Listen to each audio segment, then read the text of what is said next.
Vamos dar início então aos nossos estudos do Evangelho segundo o Espiritismo dessa semana. O capítulo escolhido é o 15, Fora da Caridade não há salvação, e o tópico 4, o mandamento maior. Às vezes parece fácil compreender essa expressão do maior mandamento, até porque é muito falado nas religiões e todas as práticas religiosas falam do amor e reconhecem, se não em nome de Jesus, em nome de algum outro missionário que representa aquela religião, mas que também traz essa ideia de amor como algo maior, como algo que está acima dos outros mandamentos. Mas o que Kardec quer ressaltar é talvez a didática dessa prática do mandamento maior. E nisso a gente tem muita dificuldade, porque nós, como seres humanos, somos falhos, somos pessoas atentas ao interesse, ao nosso, que seria talvez a expectativa das nossas conquistas, do prazer, da alegria, do bem-estar, e também aquilo que representa para nós uma ameaça e que, portanto, nos assusta. E eu vou falar um pouco dos eventos de hoje, exatamente nesse esteio, nessa corrente, para que a gente possa compreender o significado do amor no Evangelho de Jesus. Nós temos uma ideia de amor como algo romântico ou algo muito associado à maternidade, à paternidade, né? A coisa filial, a coisa parental. Só que o amor, ele se manifesta, em primeiro lugar, como uma lei divina. E eu gosto muito da ideia dos gregos a esse respeito, quando eles pensam o seguinte, que na origem da criação havia uma espécie de caos. Não o caos como desordem, como a gente conhece hoje, mas o caos no sentido de que as coisas não estavam ordenadas, né? Imagina que você tenha comprado um objeto a ser montado, chega na sua casa embalado numa caixa, mas com todas as peças separadas. Imagina que isso seja talvez uma cadeira. Enquanto ela estiver na caixa, ela não é uma cadeira. Ela representa peças que podem formar uma cadeira. Então, a ideia dos gregos era mais ou menos essa. Como se as peças estivessem ali, mas estivesse tudo desorganizado, tudo desmontado. E então surge uma figura chamada Eros. Eros é amor. Um amor primordial que é capaz de dar unidade de sentido a todas essas coisas separadas. Então, esse amor primordial dá sentido às coisas. Isso é similar ao que está no Evangelho de João, quando ele diz que no princípio era o Verbo, e o Verbo era Deus, e o Verbo estava em Deus, né? Verbo, na tradução do hebraico, é, na verdade, o ar, o sopro, né? O halo divino. Então, esse halo é esse amor. Então, no princípio era o amor. Esse amor que dá ordem, que dá a linguagem, que cria o pensamento, a capacidade de a gente organizar ideia, da gente compreender as coisas. Hoje eu estava ouvindo, um pouco antes de vir para cá, uma dessas mensagens espíritas da internet, e eu gostei muito do comentário que dizia o seguinte, que os espíritos que estão sendo exilados para diversos orbes, né, eles estão chegando lá com uma certa desordem mental, uma confusão mental. Por quê? Saíram daqui vivendo num mundo de tecnologia, vivendo num mundo de matemática, de inteligência, de muito conhecimento, né? Mas com uma moral muito baixa. E aí eles chegam em planetas primitivos, porque eles precisam dar um passo atrás para recomeçar a sua trajetória pela dádiva do esquecimento e reaprender desde o início como se relacionar com pessoas de forma fraterna, amorosa, pacífica. Isso não é um castigo, isso é uma lição necessária. No momento em que eles despertarem para isso, eles poderão voltar para a Terra ou seguir para um outro planeta mais evoluído. Mas o que nos interessa aqui é essa expressão do pensamento que organiza as coisas. Então, pensem em um lugar primitivo, como era a Terra na época dos homens das cavernas, né? Vamos pensar um ser bem primitivo, como o Australopithecus, né? Que é bem anterior ao Homo sapiens. Então, esse ser, ele não conseguia se comunicar. Ele fazia algumas mímicas, como a gente vê os animais, né? Os símios, por exemplo, fazendo. Os animais se comunicam, se vocês olharem cachorro, eles se comunicam muito pelo gestual e pelo latido, mas aquele latido, ele tem mais um sentido, um significado pela entonação, então se é um latido bravo, né? Ou se é um latido mais manso, do que o que está sendo dito naquele latir. Aquele latir não tem palavras. Não adianta você querer fazer um dicionário de latido, ou de miado, né, ou de rugido, ou de qualquer outro som animal, que você não vai conseguir decifrar. Parece que a ciência encontrou sentido no canto das baleias. E os cetáceos são seres muito evoluídos. Tem até um argumento que talvez eles sejam mais evoluídos do que nós, do ponto de vista da vida em comunidade e do desenvolvimento da inteligência, mas eles não têm a destreza até física de dominar as outras coisas, porque eles são seres marinhos, né? Mas são bastante evoluídos em vários aspectos. Então, os seres humanos que estão sendo exilados, os espíritos que estão sendo exilados, são levados para um lugar onde não há linguagem, há grunhidos, e eles têm que lidar com esse grunhido. E quando a gente vê a situação do que acontece no mundo hoje, onde há muita violência, em especial nesse dia, no Rio de Janeiro, onde também está acontecendo muita violência, a gente percebe que as relações, elas são guturais. As palavras são curtas e imediatas. Elas são muitas vezes gírias até. São expressões duras, com sentidos truncados. É como se essas pessoas que praticam essa violência não dessem muita importância à elaboração, porque a elaboração do diálogo forçaria elas a tentarem negociar ou agir de forma diferente, ou então até mesmo se darem conta de que estão agindo errado. Então, a consciência por meio da linguagem, por meio da palavra, trazida pelo Verbo Divino, traz aquilo que Jesus diz na sentença dele: a verdade vos libertará. Que verdade é essa? A verdade elaborada pelo pensamento, pelo raciocínio, pela capacidade de compreensão do sentimento do outro também, porque não é apenas o intelecto funcionando. Então, quando a gente fala de amor, o sentido da compreensão, da organização das coisas é fundamental. E para aqueles que não compreendem, que agem instintivamente, que agem mecanicamente, egoisticamente, em prol de si mesmo, sem conseguir olhar o resto do mundo, o impacto das suas ações, então para essas pessoas, essa comunicação, ela já vai sendo tolhida, ela vai sendo diminuída por eles mesmos. E quando esse espírito desencarna, chega no astral sem a capacidade de falar.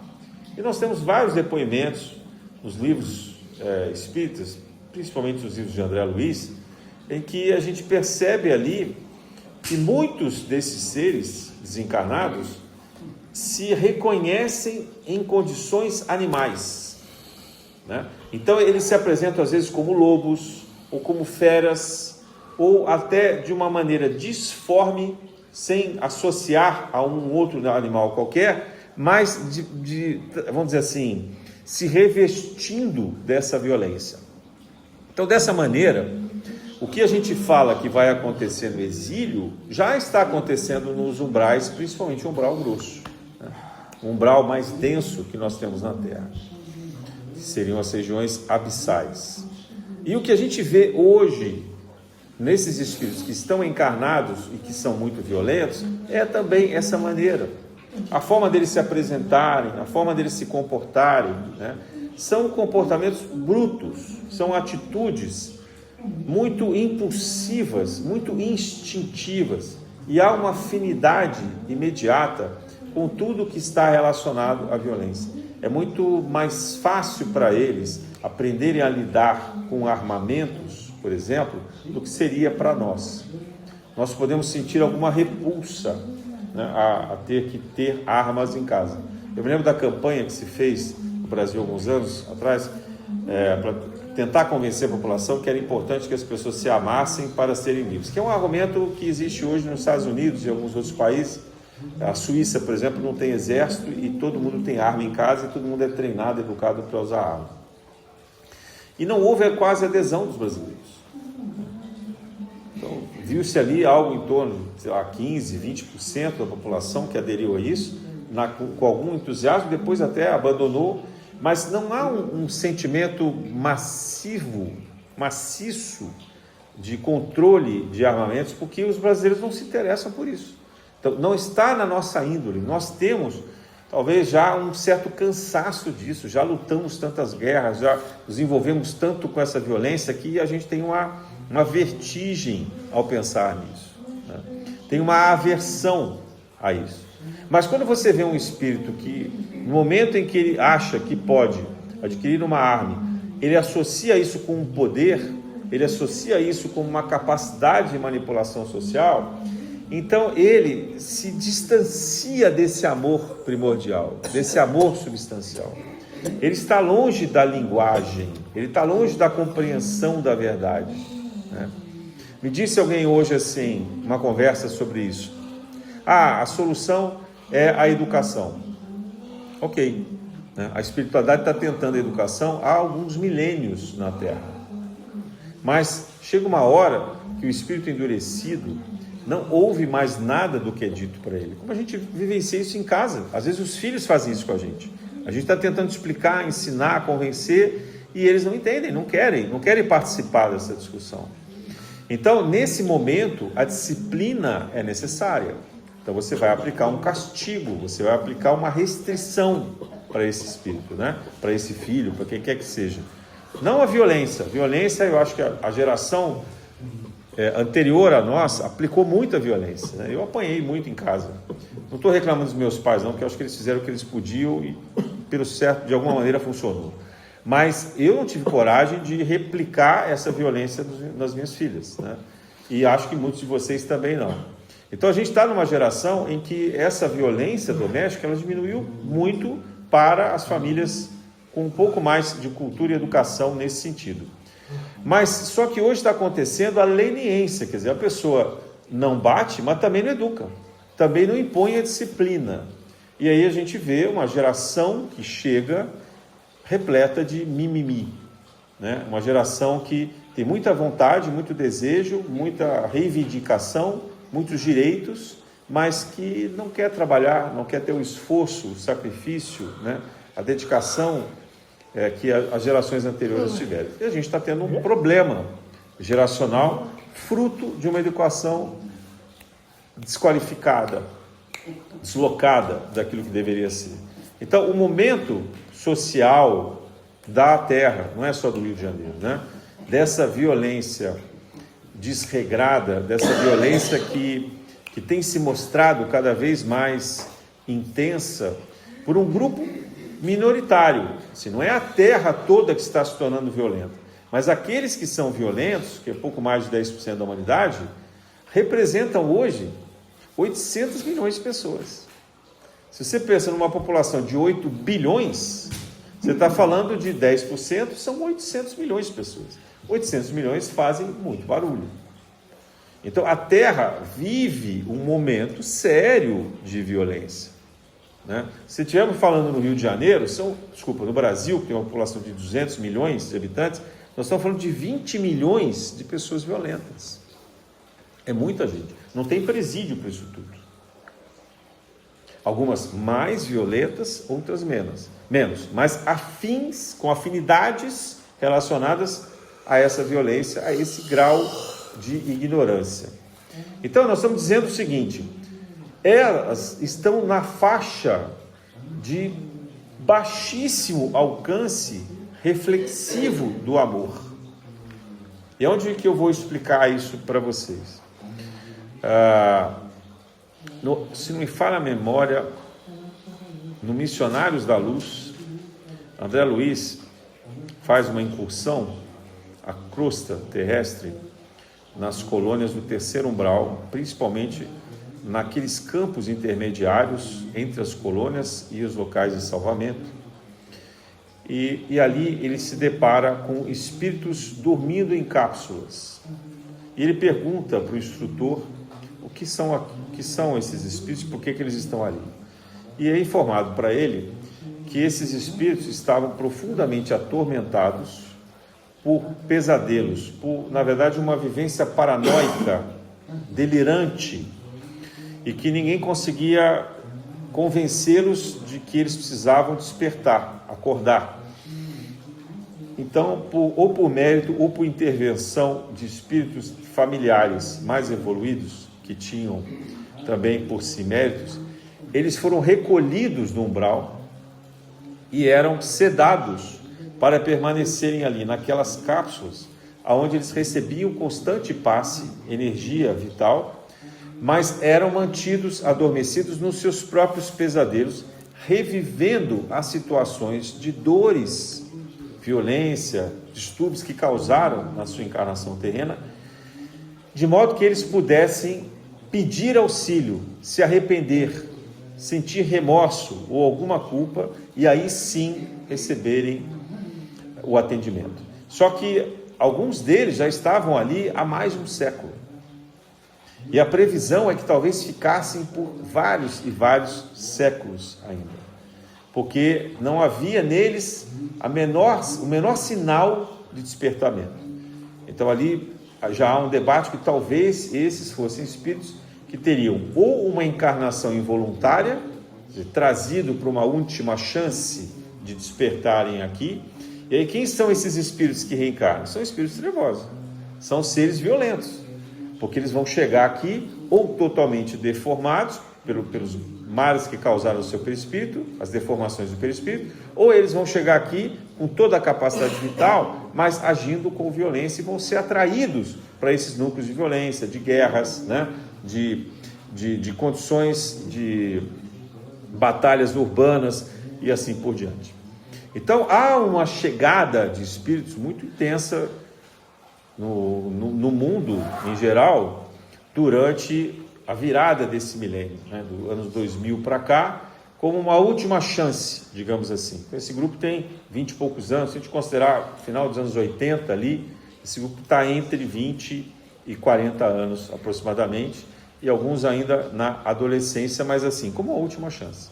E aqueles que não se via perspectiva nenhuma, então já estavam sendo levados para encarnação em outros jogos. Mas eles fizeram uma prece ali, uma prece amorosa, e aí André Luiz escreve como se fossem línguas de fogo, exatamente o que aconteceu quando Jesus, então, ressuscitado, diz que enviaria um consolador, a igreja chama isso de Espírito Santo, né? Em Pentecostes, no cenáculo, e os apóstolos, como médiuns, recebem essas luzes e saem falando em línguas, curando doentes e etc. Bom, o André Luiz percebe que há uma relação, uma correlação a esse evento, só que ele também percebe o seguinte, que à medida em que essas línguas de fogo vão descendo, elas não chegam a todas as pessoas que estão ali presentes. Elas chegam primeiro naqueles seres que são mais iluminados. Essa chegada dessas línguas de fogo faz com que os corações de cada um se iluminassem. Só que cada um tem a sua quantidade de vibração de luz, né? E o André Luiz fica envergonhado porque ele olha para si mesmo e vê um foguinho pequenininho. Acho que ele foi modesto, acho que ele exagerou nisso, mas ele vê um foguinho comparado ao guia espiritual que estava ali com ele e outras pessoas que trabalhavam na casa, que tinham toda uma florescência de brilho, de iluminação própria. E ele percebe então que essas línguas de fogo vão chegando nessas pessoas mais claras, mais iluminadas. E aí que essas pessoas repassavam para os que estavam com uma luminosidade num degrau imediatamente inferior a eles. Então, eles recebiam essa luz, repassavam essa luz para aqueles que estavam mais próximos, e depois esses repassavam para um terceiro grupo, e assim por diante, até que ao final essa energia chegasse àqueles que estavam encapsulados, adormecidos ali em pesadelo. E quando isso acontecia, era uma fração mínima daquela luz, mas movimentava uma energia intensa, como se fossem raios dentro daquela cápsula, gerando um certo incômodo, mas ao mesmo tempo servindo como alívio às dores que eles estavam sentindo, como se fosse um choque elétrico, né?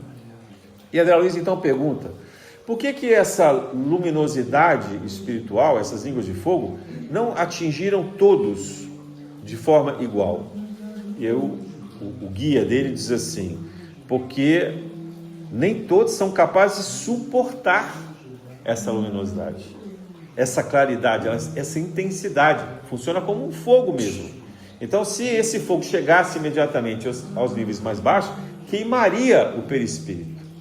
É preciso que isso passe por aqueles que já estão preparados a receber, e aí diminui a intensidade, vai diminuindo, de forma que alcance aqueles que têm a menor luminosidade aqui nesse ambiente. Mas ainda assim será uma intensidade gigantesca.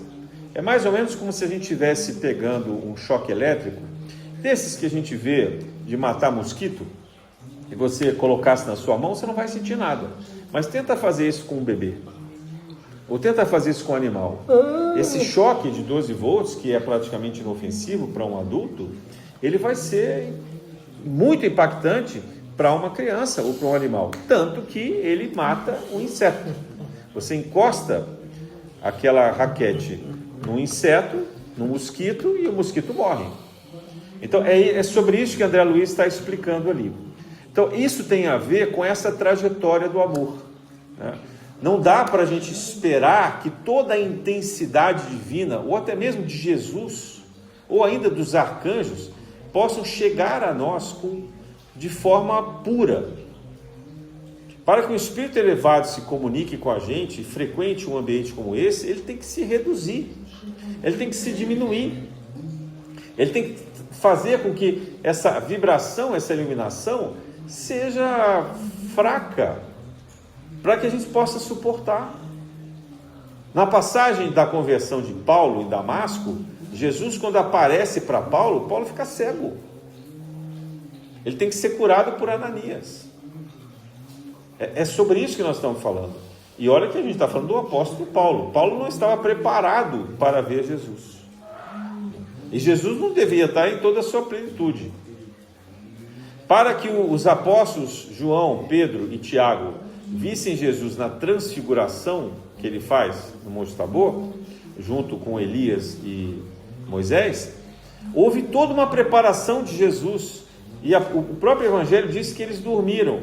Então, por essa forma da descrição, a gente entende que eles provavelmente dormiram e viram a transformação de Jesus na projeção astral. Porque se eles estivessem despertos, acordados, eles não suportariam. Eles também teriam ficado cegos.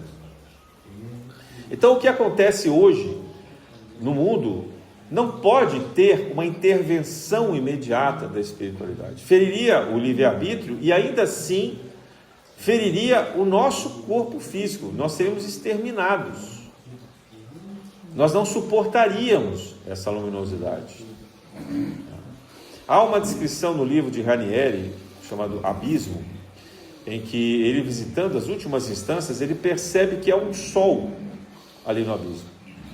E ele pergunta a André Luiz, que estava guiando, como assim podia ter um sol na parte mais densa, mais profunda do abismo, do umbral, né?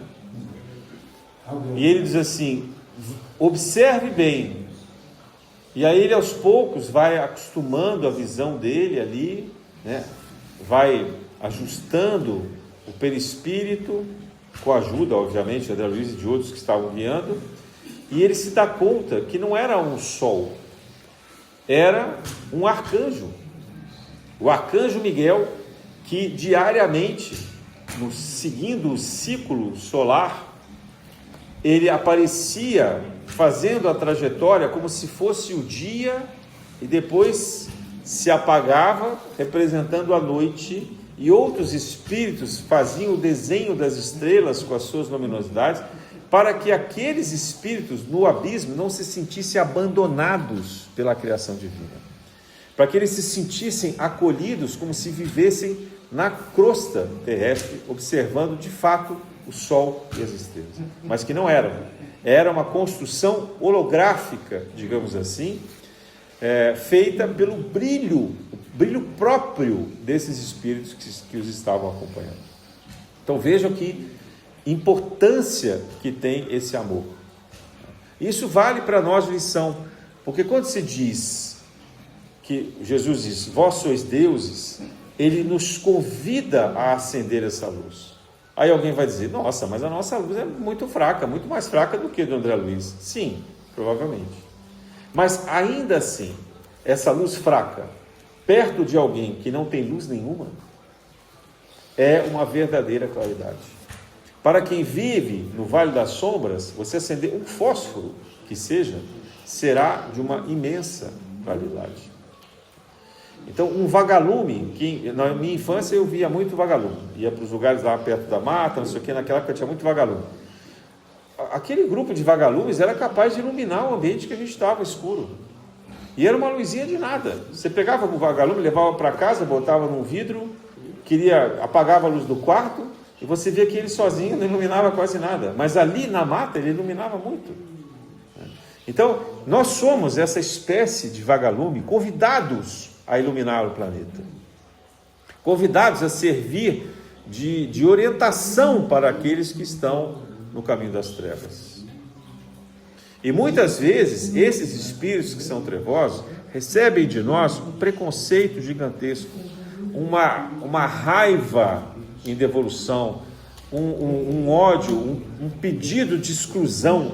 Hoje eu conheço muita gente que ao rezar pede para que Jesus exile logo esses espíritos da terra. Não tem a menor compaixão, não tem a menor empatia, não sabe se está falando de um parente, de um amigo, de alguém que é próximo, que conhece. Não sabe nem se está falando de si mesmo. Então esse jeito egoísta que a gente tem, ele apaga, diminui essa luz que a gente pode ter, e ao mesmo tempo não auxilia.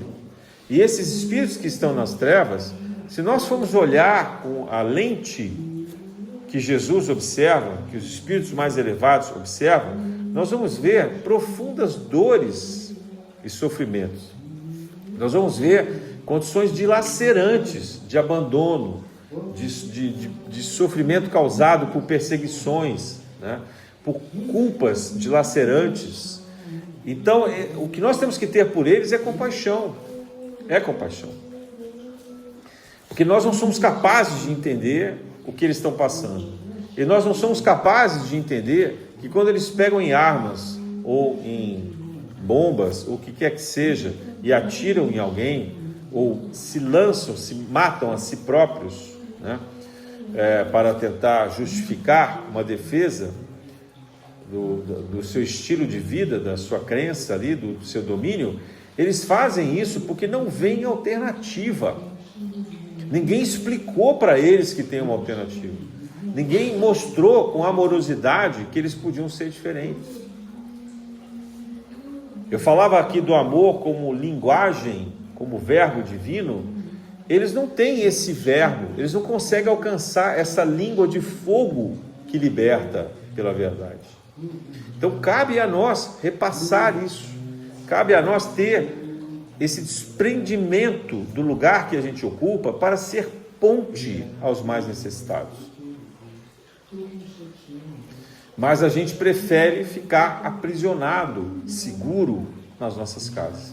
Então, estar aqui hoje, presente nesse trabalho espiritual, com a ameaça que está lá fora, é uma demonstração de vontade de querer crescer. É também uma demonstração de confiança, de fé, que a espiritualidade vai nos amparar. E que se algo acontecer a nós, é porque já estava previsto que isso seria bom. Eu fiquei pensando, na tarde, hoje, fazendo uma prece para essas pessoas que desencarnaram, mais de 60 pessoas, né? Tentando ver uma distinção entre os policiais e aqueles que eram potenciais traficantes, ali, ou identificados como criminosos. O perispírito, gente, dessas pessoas, quando desencarnam, não costumam apresentar tanta diferença assim. E eu não quero ofender, obviamente, nenhuma família dos policiais que se sacrificaram aqui. E aí, essa é a palavra-chave. Talvez a maior diferença é que os policiais tinham um apelo para a violência, mas tinham também, carregavam com eles, um apelo público, de uma defesa coletiva, de um sacrifício de si mesmo em prol da sociedade e para a defesa das suas famílias, dos seus familiares, dos seus conhecidos. Então, nesse aspecto,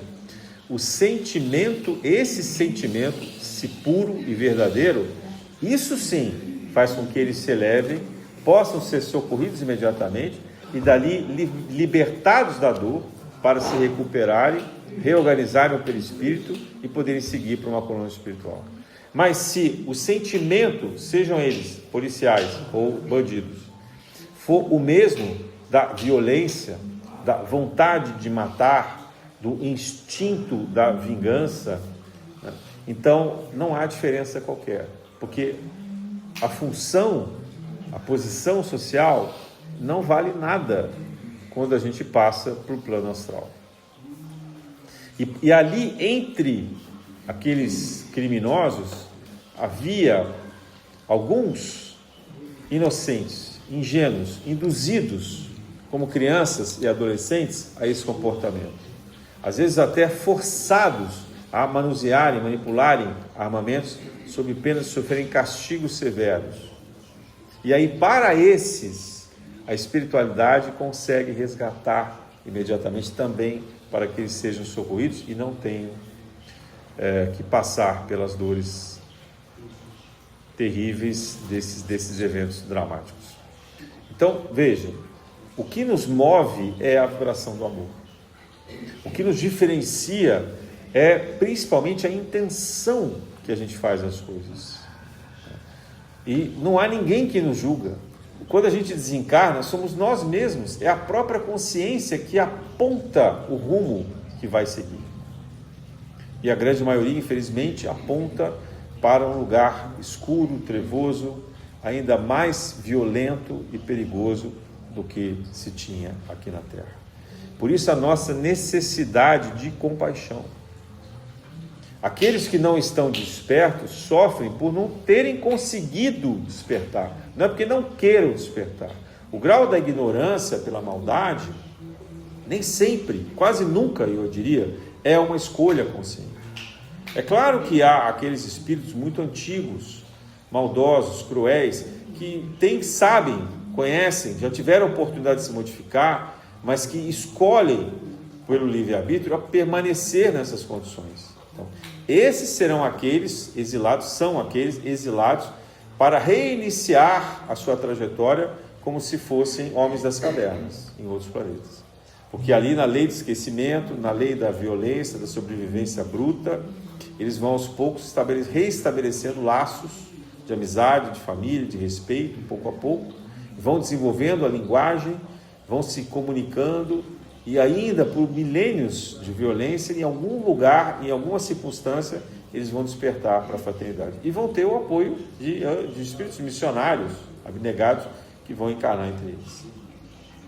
Então é isso que a gente tem que pensar quando fala do mandamento maior. Porque seria muito romântico pensar em casa, em alguma coisa assim, ai, Deus é amor, e aí no seu amor ele emana a terra, e a natureza brilha, e tudo é lindo e maravilhoso. Ok, é isso também.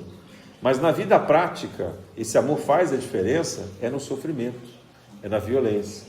E é ali que nós temos que dar o nosso testemunho, né? A confiança que a gente tem, sabe? Essa fé que nos move, essa fé que nos faz ir na direção daquilo que aparenta ser de fato perigoso, mas que nos coloca numa posição de um socorrista, de alguém que está ali para o auxílio. E é por isso que os trabalhos com população de rua, ou com a população marginalizada, excluída da sociedade, daqueles que são os invisíveis, é muito respeitado por toda a espiritualidade maior. E é por isso também que Jesus recomenda a Maria que ela vá trabalhar com esses excluídos da sociedade judaica, que eram os leprosos. As pessoas tinham medo dos leprosos, não só medo de pegar a doença, como medo que eles, morrendo de fome, de dor, etc., atacassem, né, na estrada, em outro lugar, próximo dali, para obterem alguma vantagem. Então as pessoas tinham medo, era um medo real. E Jesus fala para a própria mãe, que ela pergunta para ele: poxa, meu filho, você agora está indo embora e tal, como é que eu faço para te ver? Ela fala: muito simples, meu irmão. Quando você estiver com o menor dos meus irmãos, ali eu estarei no meio deles. E ela entende que então ela tinha que buscar aqueles que eram os mais necessitados, porque ali ela veria Jesus. E de fato, todas as vezes que ela estava ali, ela via Jesus. Jesus fala o mesmo para Maria Madalena. E Maria Madalena ela adquire a lepra. Maria de Nazaré, mãe de Jesus, não. Mas a Maria Madalena chegou a ficar leprosa, né? Talvez num processo de purificação do remorso, das coisas que ela tinha feito antes, ela sentiu essa necessidade de ficar leprosa, mas depois é curada. Então tudo isso nos faz pensar nessa dimensão de amor. Quando a gente vê Madre Teresa de Calcutá, também ela fez um trabalho maravilhoso com os leprosos na Índia, né? Também excluídos, também em sofrimento profundo, fome, né? Dores, pela doença e por tudo mais, e nunca ficou doente. Então, acho que tem isso, sabe? Esse tamanho, essa dimensão da fé. Nós não estamos nesse patamar, é difícil para a gente, sim. Mas se a gente não começar, se a gente não der o passo nessa direção, se a gente não tiver essa confiança, então vai ficar mais difícil. Então, a gente precisa ter essa abertura, sabe? Eu me lembro, no momento da pandemia, né? Quando nós resolvemos manter aqui a casa funcionando, e principalmente lá o trabalho do café, da população de rua, muitas pessoas ficaram profundamente apavoradas, desapareceram, tanto daqui quanto de lá, desapareceram. Assim como fecharam vários centros do Rio de Janeiro, vários templos religiosos que davam cesta básica. Nós estávamos uma vez indo de carro na direção da Zona Sul, ali na altura do Maracanã, e a gente encontrou uma pessoa pedindo, pelo amor de Deus, comida, e ele contando que todos os lugares que davam cesta básica da Tijuca tinham parado, tinham fechado e não estavam dando mais. E aí tinham centenas de famílias famintas durante a pandemia sem comida nenhuma. E ele estava desesperado pedindo para a gente, porque ele tinha filhos, ele não sabia o que fazer. Então, e lá no café a mesma coisa, quer dizer. E eu ainda me lembro que durante a pandemia, além do problema da Covid, algumas pessoas começaram a dizer do perigo que tinha. A gente chamou o Médicos Sem Fronteiras para ir lá nos ajudar, e aí a orientação do Médicos Sem Fronteiras, em vez de nos acalmar, ou de criar os recursos ali para a gente se prevenir, ainda ficava dizendo assim: olha, e cuidado, porque não é só a Covid, eles têm tuberculose, e vocês todos têm risco de pegar tuberculose. Então era assim, gente, assim, se a gente fosse pensar nessa lista enorme de coisas, a gente não saía de casa mais. Eu falei assim: eu vou transformar minha casa no iglu, né, que é o que muita gente fez. Então tudo era, coitado dos motoqueiros, que tinham que ficar motoboy, que tinha que ficar levando as entregas, né, e deixar na porta para a gente pegar. Vamos pensar nisso, né?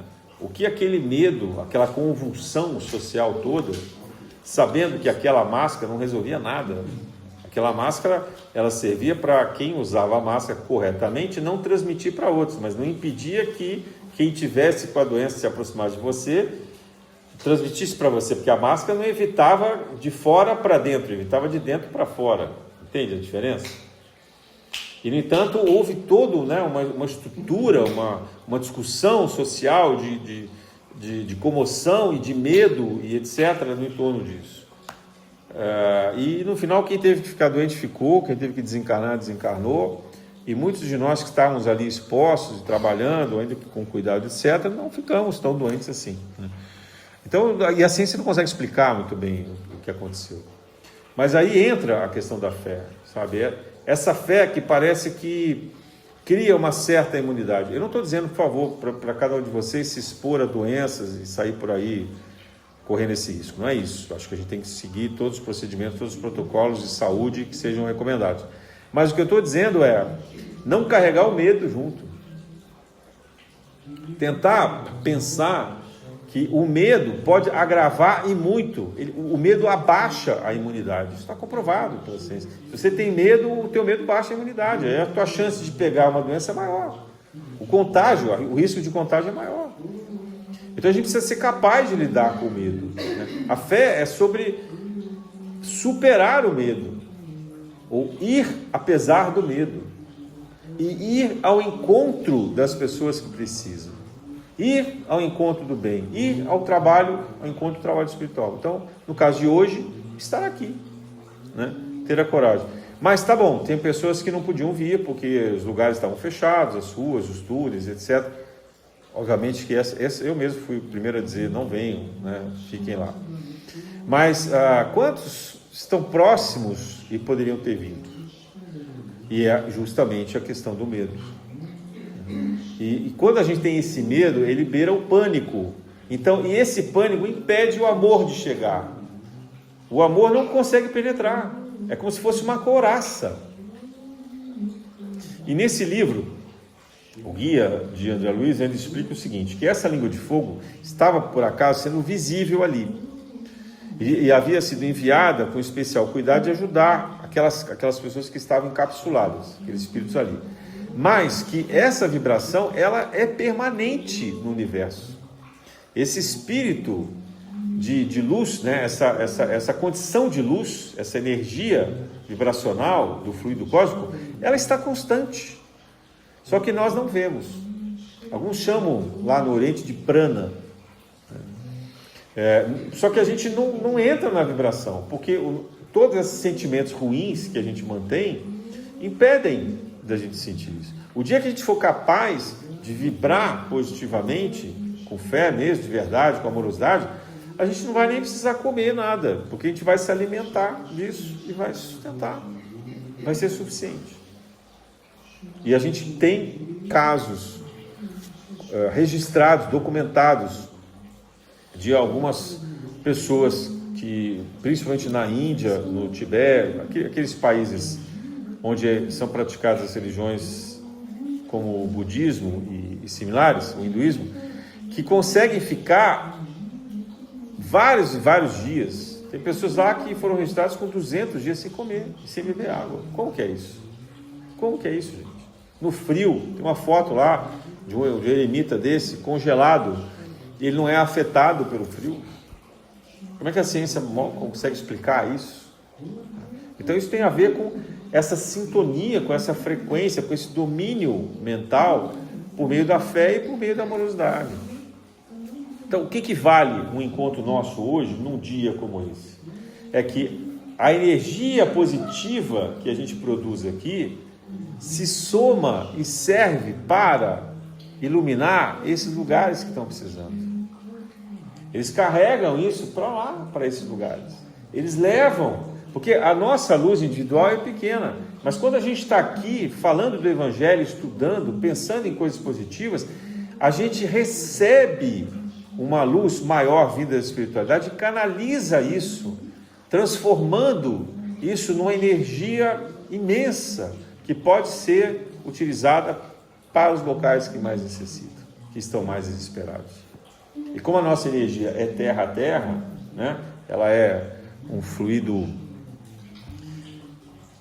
plasmático, assim, né, de plasma, ela é mais fácil de ser transplantada para outros seres também encarnados.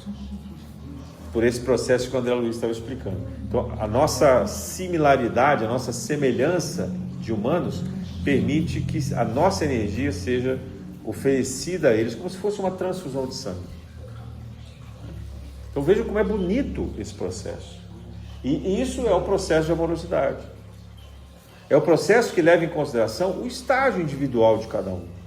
A condição da necessidade que aquele espírito de fato se coloca, né? Pelo quantum, pela quantidade que ele é capaz também de receber. Porque não adianta dar uma dose excessiva de uma energia que será ou desperdiçada ou que ele não poderá absorver, ele não vai conter, né? Não adianta alguém que está com uma doença grave receber uma dose muito exagerada de um analgésico ou de um antibiótico, porque ou não vai surtir efeito ou vai fazer um efeito contrário e vai matar aquela pessoa, né? Então é preciso entender essa dosagem, tem uma dosimetria espiritual por detrás disso. Então o que nós podemos fazer hoje pela cidade do Rio de Janeiro, em primeiro lugar, é orar pela cidade do Rio de Janeiro. Orar por essas pessoas que estão envolvidas nesse evento difícil, pesado, denso, sofrido. E principalmente nos organizarmos como nessa casa para produzir aqui a luminosidade necessária que sirva também de um apoio à espiritualidade maior que vá fazer esse socorro, que vá procurar esse atendimento, seja para os encarnados, para os recém-desencarnados, mas acalmando a energia, reorganizando a cidade, tirando as percepções de medo que tomaram conta de todos nós. E com isso, produzindo novamente a esperança, o otimismo e o bem-estar. Na graça de Deus.